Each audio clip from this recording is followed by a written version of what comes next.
Hello friends, आप सभी का मेरे YouTube channel go through fine art में बहुत स्वागत है। और मैं आज आप लोग के लिए कुछ इम्पॉर्टेंट क्वेश्चंस लेके आई हूँ, मिसलेनियस क्वेश्चंस। दैट मीन्स कि सभी प्रश्नों का मिश्रण होगा, जैसे आर्टिस्ट हो गए, केव हो गए, इंडस वैली सिविलाइजेशंस हो गए, प्रिंट मेकर हो गए, इनसे कुछ क्वेश्चंस लाई हूँ। और साथ ही साथ आप लोग के लिए होमवर्क लाई हूँ, यानी कि 1-2 क्वेश्चंस दूंगी जो आपको घर से करके लाना है और कमेंट में उसका आंसर करना है। कमेंट में आंसर करना है। कोशिश कीजिएगा कि पहले बिना देखे करें। अगर आंसर नहीं जानते होंगे तो फिर सर्च कर सकते हैं नेट पे, या फिर देख सकते हैं आंसर एंड देन कमेंट करें। बट पहले कोशिश कीजिएगा कि बिना देखे कमेंट करने का। ओके, तो लेट्स स्टार्ट। हम लोग सभी कृष्णा रेड्डी को अच्छे से जानते होंगे। कृष्णा रेड्डी, जिनका कि जन्म 1925 में आंध्र प्रदेश में हुआ था। He is a print maker non for viscosity, यानी कि कृष्णा रेड्डी का जन्म 1925 में आंध्र प्रदेश में हुआ था।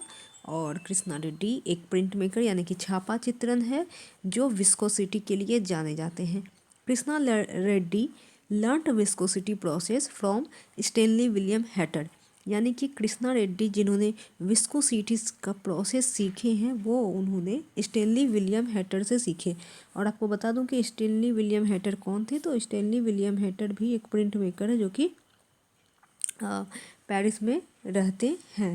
और कृष्णा रेड्डी भी पेरिस में जा कर के पढ़ाई किए हैं और वहीं पर से उन्होंने स्टेनली विलियम हैटर से जो है विस्कोसिटी सीखे हैं। ओके, तो याद रखिएगा। और विस्कोसिटी को सबसे पहले भारत में कौन लाया, इंडिया में सबसे पहले विस्कोसिटी को किसने इंट्रोड्यूस करवाया, तो वो भी आपके कृष्णा रेड्डी ही हैं। कृष्णा रेड्डी ने ही सबसे पहले विस्कोसिटी को इंडिया में इंट्रोड्यूस किए। इससे पहले कोई भी विस्कोसिटी इंडिया में नहीं करते थे। साथ ही साथ अगर यहाँ पे हम एक और क्वेश्चन आप लोग को ऐड कर दे रहे हैं, कोलोग्राफी।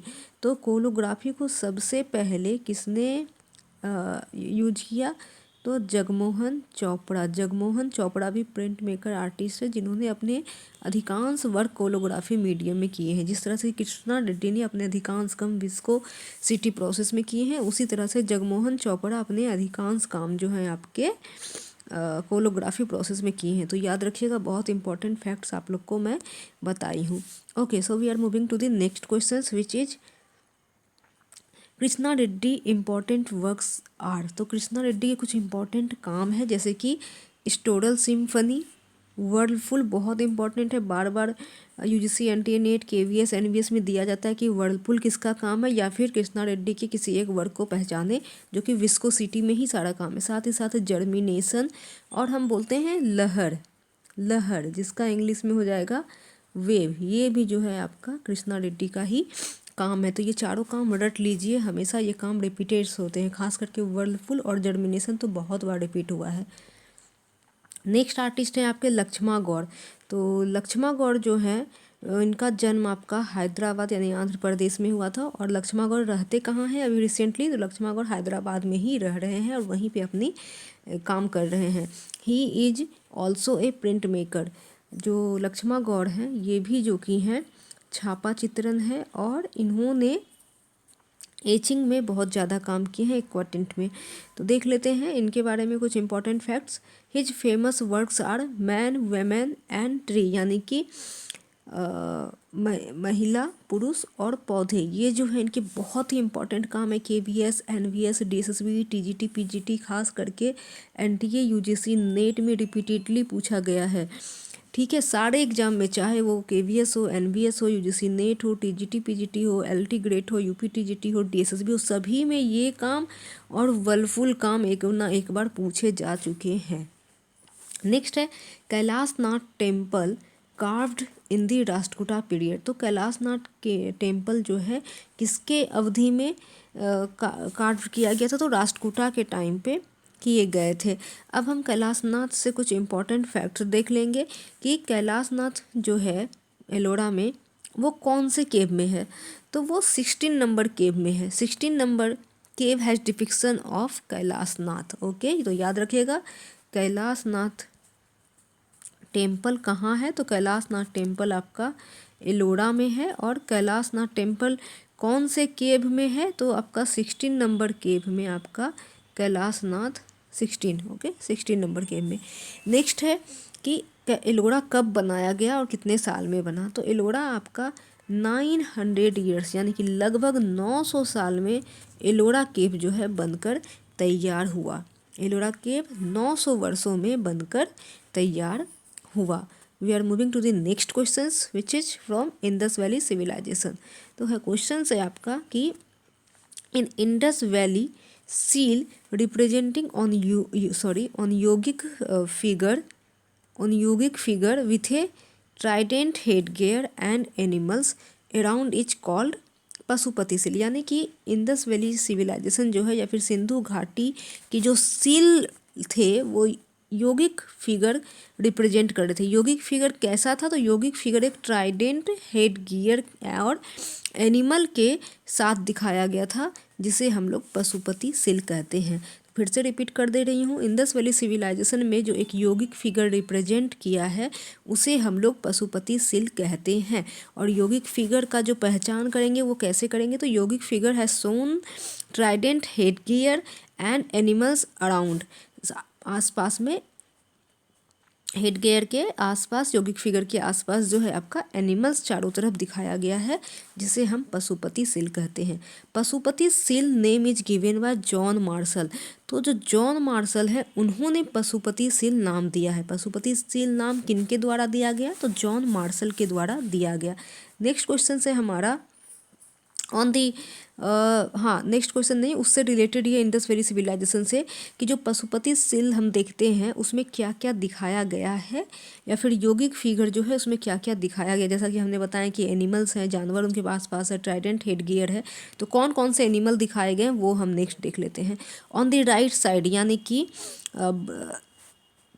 बायां तरफ में जो है, ठीक है, बाईं तरफ में जो है हम लोग देख सकते हैं seal, we can see tiger and elephant. Tiger plus elephant ये दोनों हम कहाँ देख सकते हैं? राइट साइड यानी कि बाईं तरफ में। और दाहिने यानी कि ऑन द लेफ्ट साइड देख सकते हैं क्या हम लोग? भैंसा और गेंडा। क्या देख सकते हैं? भैंसा और गेंडा, जिसे हम इंग्लिश में कहते हैं बफेलो एंड राइनोसेरस। ये दोनों चीज़ हम लेफ्ट साइड में देख सकते हैं। तो कभी क्वेश्चंस पूछ दिया जाए कि इंडस वैली सिविलाइजेशन में जो योगिक फिगर है उसके लेफ्ट हैंड साइड में कौन से पशु का चित्रण है? तो उसके लेफ्ट हैंड साइड में राइनो और बफेलो यानी कि भैंसा और गेंडा को दिखाया गया। अगर क्वेश्चंस इस तरह से कर दे कि इंडस वैली यानी कि सिंधु घाटी के पशुपति सील जो कि योगिक फिगर का रिप्रेजेंटेशन है उसके बाईं साइड में यानी कि राइट साइड में कौन से एनिमल को दिखाया गया है? तो याद रखिएगा टाइगर प्लस एलिफेंट यानी कि व्याघ्र यानी कि शेर, बाघ या फिर आप कह सकते हैं बाघ। ठीक है, तो बाघ और हाथी को दिखाया गया है। तो याद रखिएगा ये चारों एनिमल को। कभी कभी ऐसे भी पूछ दिए जाते हैं क्रोनोलॉजिकल में कि आपको दे दिया जाएगा कि इसमें से सही को, करेक्ट ऑप्शन को सेलेक्ट करना है और आप लोग को दे दिया जाएगा कि कि यौगिक फिगर के जो एनिमल हैं उसको पहचानने के लिए, यौगिक फिगर के जो एनिमल हैं उनको पहचानने के लिए आपको ऑप्शन दे देंगे टाइगर, हॉर्स, बफेलो और एलिफेंट। फिर आपको ऑप्शन दे दिए टाइगर, बफेलो, राइनोसेरस और आपका हो गया एलिफेंट। तो ये वाला ऑप्शन आपका सही है, tiger, buffalo, rhinoceros and elephant was the right answer. यहाँ पे हॉर्स भी नहीं होगा और बाकी सही है। तो इस तरह से पहचानने के लिए भी दे दिए जाते हैं। ओके, सो अभी हम आप लोग के साथ कुछ क्वेश्चन शेयर कर रहे हैं, उसका आंसर्स आप लोग को हमें कमेंट करके बताना है। साथ ही साथ अगर वीडियो पसंद आ रही है तो प्लीज़ लाइक कर दे और अपने दोस्तों के साथ शेयर करना ना भूलें।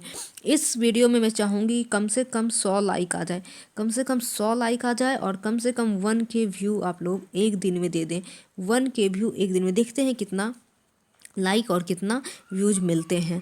ओके, तो एलोरा इज सिचुएटेड ऑन, अभी हमने एलोरा से क्वेश्चंस बताए थे तो आप लोग को बताना है कि एलोरा कहाँ स्थित है, कौन से जगह में है, कहाँ लोकेटेड है। तो एलोरा कहाँ स्थित है, ठीक है, कहाँ लोकेटेड है, ये आपका पहला क्वेश्चन है जो कमेंट कीजिएगा। जो भी सबसे पहले कमेंट करेंगे उनके आंसर को पिंड किया जाएगा और नेक्स्ट डे चैनल पे दिखाया जाएगा। तो रिमेंबर, जो भी फर्स्ट कमेंट करेंगे उनके आंसर्स को चैनल पे नेक्स्ट दिखाया जाएगा। दूसरा है आपका कि इंडस वैली टाइम पीरियड, दोनों क्वेश्चन सही होने चाहिए। ये भी हाँ, दोनों ही क्वेश्चंस 1 और 2 का आंसर आपको एक साथ ही दे सकते हैं, कमेंट में एक साथ ही दे दीजिएगा या अलग अलग भी दे सकते हैं एज यू विश, बट जिनका भी सबसे पहले सही आंसर आएगा, जो भी ये दोनों क्वेश्चन का राइट आंसर देंगे, उसे मैं चैनल पे दूसरे दिन उस आंसर को शो करूँगी और साथ ही साथ एक हर्ट और पिंड भी करूँगी उनके आंसर को। तो दूसरा क्वेश्चन है इंडस वैली टाइम पीरियड, यानी कि इंडस वैली का टाइम पीरियड बताना है कि इंडस वैली कौन से अवधि का है, 2000 BC का है, 2500 BC का है, या फिर 1500 BC का है, या फिर 2500 लेके 1500 से BC का है। जो भी इसका आंसर है ये आप मुझे बताइएगा, या फिर 1700 से लेके 2500 BC का है। जो भी इसका करेक्ट आंसर है वो प्लीज़ कमेंट कीजिएगा। दोनों आंसर सही होने चाहिए, तभी आपको नाम साउट आउट होगा और मेरे चैनल पे दिखाया जाएगा। तो आशा करती हूँ दोस्तों कि ये वीडियो आप लोग को बहुत ही पसंद आया होगा। अगर पसंद आया तो प्लीज़ आप लोग से नम्र निवेदन है कि अपने दोस्तों के साथ प्लीज़ इसे शेयर करें और साथ ही साथ लाइक करें, अपना प्यार बनाए रखें। जिसने भी अभी तक चैनल को सब्सक्राइब नहीं किए हैं वो प्लीज़ सब्सक्राइब कर दें। और मैं एनवीएस का नोटिस दे दूं कि एनवीएस का रिजल्ट मई तक आ जाना चाहिए, मई तक आ जाना चाहिए।